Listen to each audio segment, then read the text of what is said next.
नेत्रबंद, कमर सीधी, दोनों हाथ गोद में, गायत्री मंत्र साथ साथ। ओम भूर्भुवः स्वाहा तत्सवितुर्वरेण्यं भर्गो देवस्य धीमहि धियो यो नः प्रचोदयात्। सभी को सादर प्रणाम। सम्मानीय मंच, पूजनीय माता जी और पिताजी को मेरा प्रणाम। उपस्थित सदन, अंजना जी ने जो कार्यक्रम आयोजित किया है बहुत शानदार है। मेरे नॉलेज में तो शायद प्रथम महिला समागम है ज्योतिषी महिलाओं का। मैं अंजना जी को तहे दिल से बधाई देना चाहती हूँ, शुभकामनाएं। बहुत अच्छी ज्योतिषी हैं, फेस रीडिंग की बहुत बढ़िया इनको नॉलेज है। और दूसरी चीज हस्तरेखा विशेषज्ञ भी बहुत अच्छी हैं, बाहर गई हैं। अंजना जी के लिए मैं दो पंक्तियां कहना चाहूंगी। इस पथ का उद्देश्य नहीं शांत भवन में टिक रहना, इस पथ का उद्देश्य नहीं शांत भवन में टिक रहना, किंतु पहुंचना उस सीमा तक जिसके आगे राह नहीं, किंतु पहुंचना उस सीमा तक जिसके आगे राह नहीं। अब मैं प्रारंभ करना चाहती हूँ। प्रारंभ में अर्चना जी सामने बैठी हुई हैं, इन्होंने अपने जो विचार रखे थे उसके संबंध में मैं बात करना चाहती हूँ। मैं चूंकि योग से जुड़ी हूँ, गायत्री परिवार से जुड़ी हूँ बचपन में, और योग से जुड़ी हूँ, तो इन्होंने बहुत अच्छा सब्जेक्ट रखा था कि जैसे कि आज हर व्यक्ति डिप्रेशन में रहता है, और मैडम का कहना सही था कि हर व्यक्ति दोहरे चेहरे जैसे हम घर में बहुत सारी प्रॉब्लम्स आजकल, एक तो टीवी और ये जो मोबाइल और ये जो बहुत आधुनिकता की तरफ हम बढ़ रहे हैं, बहुत अच्छी चीजें हैं, लेकिन हमको कहीं ना कहीं मानसिक रूप से परेशान कर देती। हर व्यक्ति घर में कुछ प्रॉब्लम्स होती, बाहर मिलते बहुत हंस के मिलते हैं, लेकिन कहीं ना कहीं डिप्रेशन में रहते हैं। और प्रत्येक व्यक्ति 24 घंटे में कम से कम 3.5 से 4 मिनट के लिए डिप्रेशन में किसी भी टाइम वो जरूर जाता है। तो इसको दूर करने का सबसे बड़ा उपाय मैं योग के माध्यम से बताना चाहती हूँ। जो कि हम तालियां बजाते हैं, बहुत कंजूसी करते, मंदिर में भी जाते आराम से बजाते, दिल खोल के जोर से तालियां बजाइए इस तरह से। इससे हमारा मानसिक तनाव दूर होता है ताली बजाने से, और जाने अनजाने में बहुत सारी बीमारियों से हमको लाभ मिलता है। और दूसरा एक हम भ्रामरी प्राणायाम करते हैं, उससे अनिद्रा की बीमारी भी दूर होती है, हमारा मानसिक तनाव भी दूर होता है। और तीसरी चीज, अंजना जी ने जो माता पिता के बारे में उनके विचार, उनकी जो श्रद्धा है, सम्मान है, उसे मैं शत नमन करती हूँ। और अंजना जी की तरफ से हम सब लोगों की तरफ से दो पंक्तियां मैं माता जी के लिए समर्पित करना चाहती हूँ। माँ के पावन स्नेह की भाषा, माँ के पावन स्नेह की भाषा, मेरे जीवन की बनी परिभाषा, मेरे जीवन की बनी परिभाषा। माँ रामायण सी पवित्र है, माँ प्यार का चरित्र है, माँ रामायण सी पवित्र है, माँ प्यार का चरित्र है। माँ धरा की धरोहर है, माँ प्यार का सरोवर है, माँ धरा की धरोहर है, माँ प्यार का सरोवर है।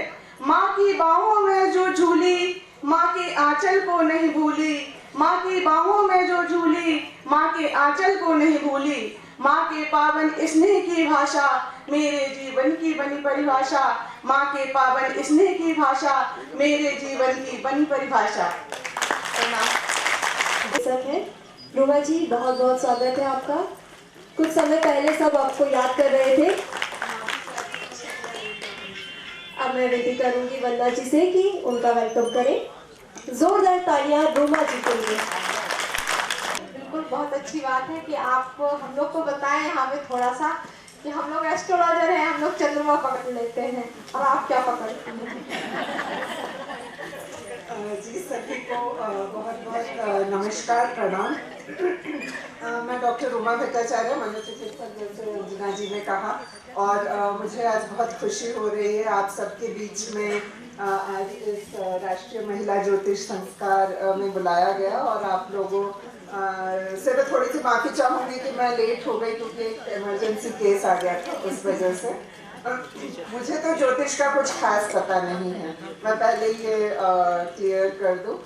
लेकिन एक चीज़ ज़रूर है कि हाथ की रेखाएं हैं तो कुछ ना कुछ तो ज़रूर कहती होंगी, है ना। तो इसके बारे में जानकारी सब बड़े बड़े दिग्गज लोग बैठे हैं वो बेहतर दे सकते हैं, लेकिन मैं ये समझती हूँ कि ज़िंदगी जो है वो आज है, जो पीछे छूट गया उसका हम कुछ नहीं कर सकते, जो आने वाला है उसे हम आज नहीं देख सकते, शायद ज्योतिष जो है वो देख सकते हैं, लेकिन मेरा ये मानना है कि जो प्रेजेंट टाइम है उसे हम जितना बेहतर जी सकें, उसे हम जितना अच्छा काम कर सकें, उस समय में हम जो भी ज्ञान अर्जित कर सकें वो हमारे भविष्य, आने वाले भविष्य को जो है ज़रूर साकार बनाती है।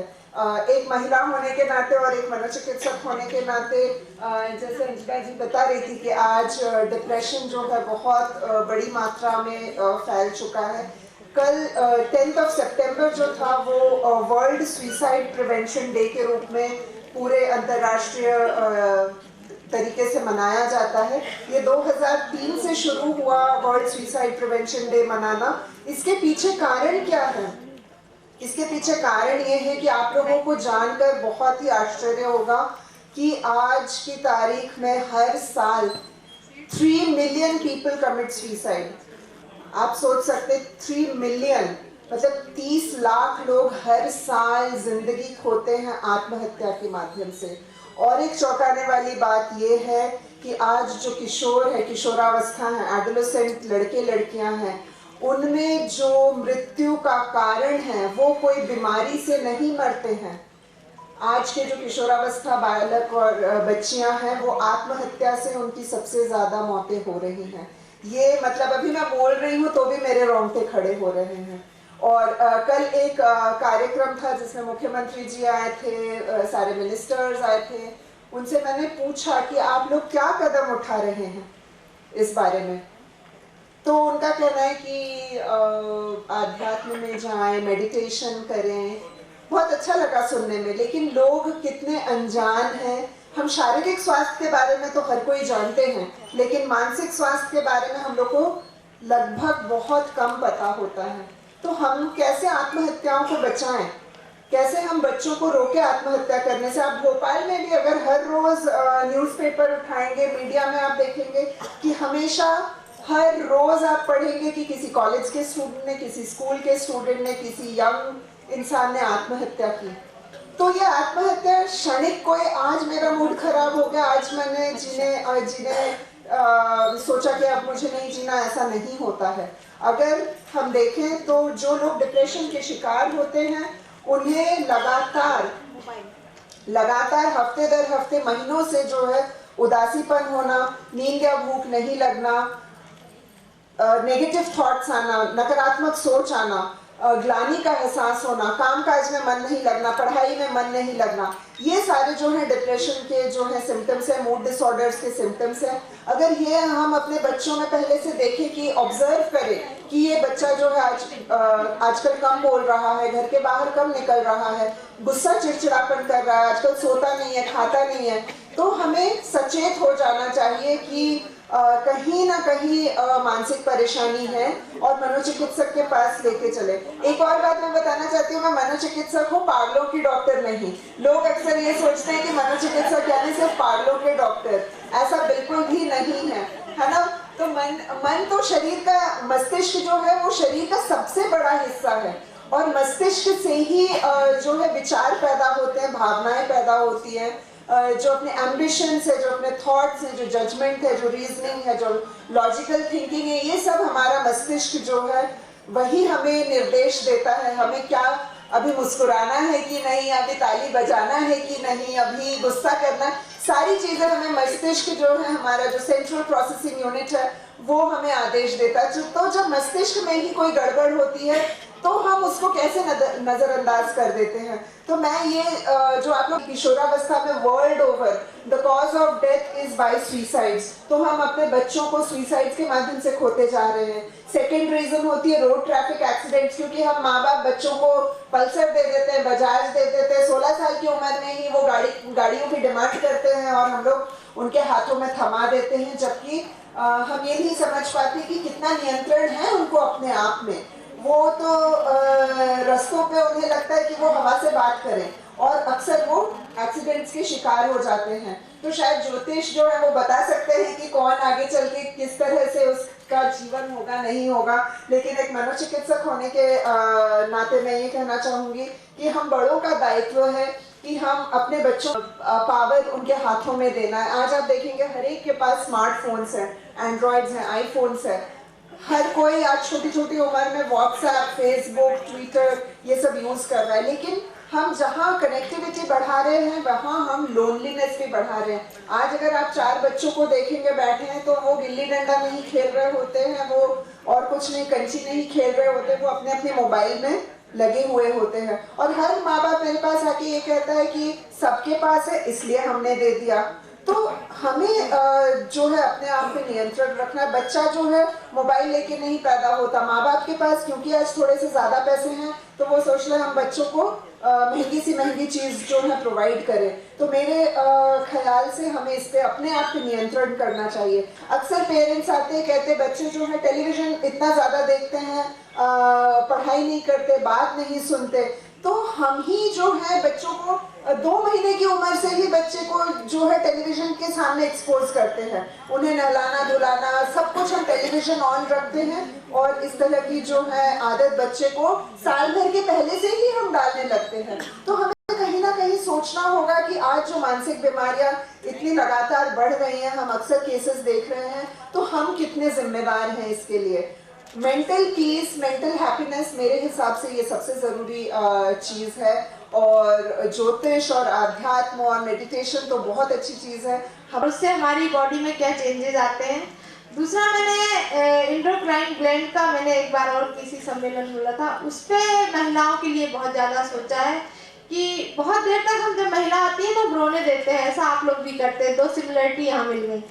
तीसरी बात सिमिलरिटी में यहाँ आती है कि आप भी ट्रीटमेंट देना चाहते हैं और हम लोग भी ट्रीटमेंट ही देना चाहते हैं। तो खास तौर से महिलाओं के ट्रीटमेंट में और पुरुष के ट्रीटमेंट में मैडम जरूर अंतर आता होगा। महिलाओं के साथ आपको ज़्यादा टाइम लगता होगा, पर हमारे मंत्री जी ज़्यादा टाइम ले रहे हैं यहाँ पर, तो मेरे ख्याल से यहाँ उल्टा हो गया है थोड़ा। और मैंने ऐसा सोचा था कि विश्वास करना चाहिए, इसलिए विश्वास सारंग जी को, मंत्री जी को बुलाया था। थोड़ा विश्वास कहीं अविश्वास में चेंज हो रहा है और चाहती थी कि ये कार्यक्रम बहुत सारे अच्छे लोगों के बीच हो और बहुत अच्छी कुछ सोच लेके हम लोग आए। और विशेष क्षेत्र में जो ये महिलाएं हैं जो सच में कितना हेल्प कर रही हैं। हो सकता है रूमा जी के लिए कोई क्लाइंट ऐसा आ गया हो वो छोड़ ही नहीं रहा हो, कह रहा हो कि वो हमको पूरा ठीक करके जाओ। और हमारे बीच जो अलका मैडम है वो, उन्होंने पुलिस थाने की स्थापना की है। बहुत बड़ी इम्पोर्टेंट बात है कि इन्हें सोचा कि महिला पुलिस थाना होना चाहिए मध्य प्रदेश में। इन्हीं के बेस से शुरुआत हुई थी। तारा जी विदेश के बाद इंडिया में सेटल है, बहुत बड़ी बात है, अपने बीच हैं, दुबई से हैं तारा जी। मतलब हम हर महिला को यहाँ अलग रूप में देख रहे हैं। और निश्चित है सुषमा जी जैसी मैडम लोग जो होती है ना, गायत्री परिवार से जुड़ने के बाद भी अपने आप को स्थापित कर पाती है, ये भी बात बहुत है। सीमा जी तो पता नहीं पुलिस के उसके रेल के चक्के में कैसे गोल गोल घूमती होगी, नहीं पता है, पर वो घूमती रहती है। मतलब हर महिला घर बाहर दोनों में मतलब एक संतुलन बनाने का जो काम है उसमें डिप्रेशन में जाती है। वो आज हम जो महिलाएं डिप्रेशन में जा रही है उसका एक कारण है। क्या महिलाओं को सिर्फ घर तक ही रहना चाहिए? क्या बाहर तक नहीं जाना चाहिए? अगर बाहर गई तो बैलेंस कैसे बनाए? क्योंकि सबसे ज्यादा शिकार इसी बात से हो रही है कि हमारा बैलेंस बिगड़ रहा है। अब हम चंद्रमा सूरज ये सब तो एक सामान्य व्यक्ति नहीं समझता है। दैनिक रूटीन में हम ज्योतिष को कैसे फॉलो करें, मेरा उद्देश्य इसको करने का यही था। लोग बाग नहीं जानते गुरु क्या है, नहीं जानते शुक्र क्या है, पर हम बोलते हैं अगर कोई बच्चा जमीन पेट के बल सो रहा है तो क्यों सो रहा है। हम तभी से अपना बच्चे के बारे में जान सकते हैं कि वो अकेला फील कर रहा है। देखिए वो बोल भी नहीं रहा, कुछ नहीं कर रहा है, पर वो अपना पेट के बल लेट के समझा रहा है कि मैं अकेला फील कर रहा हूँ। ये ज्योतिष है। ज्योतिष और आगे भी है कि एक महीने में कौन सा ग्रह है, दूसरे महीने में कौन सा ग्रह है, तीसरे महीने में कौन सा ग्रह है। सारे ग्रहों से ये संस्कार जुड़ जाते हैं और कहते हैं 5वें महीने में माँ के पास रहना चाहिए, ये चंद्रमा होता है, इसलिए लड़की को मायके जाने की भी सलाह दी जाती है। मतलब ये सारे जो चीज हैं वो कहीं ना कहीं किसी को या तो पता नहीं है या कह सकते विलुप्त से हो गए हैं। हालांकि मीडिया ने इसकी सहायता हमें की है, यूट्यूब और इन सब से, पर पूरी जानकारी नहीं हो रही है और अधूरी सी जानकारी ज्यादा खतरनाक होती है। तो ये सब बातें हैं जो बहुत सारी हैं, अगर मैं बोलूँगी तो बाकी लोग जो बाहर से मेरी विभिन्न प्रदेशों से महिला ज्योतिषी आई हुई हैं और पुरुष ज्योतिष भी आए हुए हैं, क्योंकि मैंने कल ओपन सेशन रखा है कि हम पब्लिक और उनसे एस्ट्रोलॉजर से एक बातचीत कर सकें कि उनको क्या प्रॉब्लम्स है, ज्योतिष हमें दैनिक जीवन में बता पाए कि किस तरह करना चाहिए। हम नहीं चाहते हैं कि अच्छे से एक सही बातें हो वो सामने आए और सिर्फ ग्रह को इस तरह जोड़ा जाए कि हम सुबह ब्रह्म मुहूर्त में क्यों उठें, 5 तत्व का बैलेंस क्यों करें। 5 तत्व कौन से हैं हमारे, और पृथ्वी में भी 5 तत्व हैं, नारी वहीं से शुरू है प्रकृति से, और वो 5 तत्व हम पास में हथेली ला के देखते हैं, वो हम 5 तत्वों को पास में लाते हैं, हम अपने को रिचार्ज करते हैं। देखिए किसी को नहीं पता रिचार्ज कैसे हो रहा है। रिचार्ज हम जमीन को छूते हैं, पृथ्वी सबसे बड़ा रिचार्ज पॉइंट है और इससे हम अपने को रिचार्ज करते हैं। क्योंकि बात रही बच्चों की, तो मेरा बच्चा सुन रहा था, वहां से थोड़ा देर उठ के चला गया, सोचा उमा जी थोड़ा ज्यादा बोल रही बच्चों के लिए लगता है। एक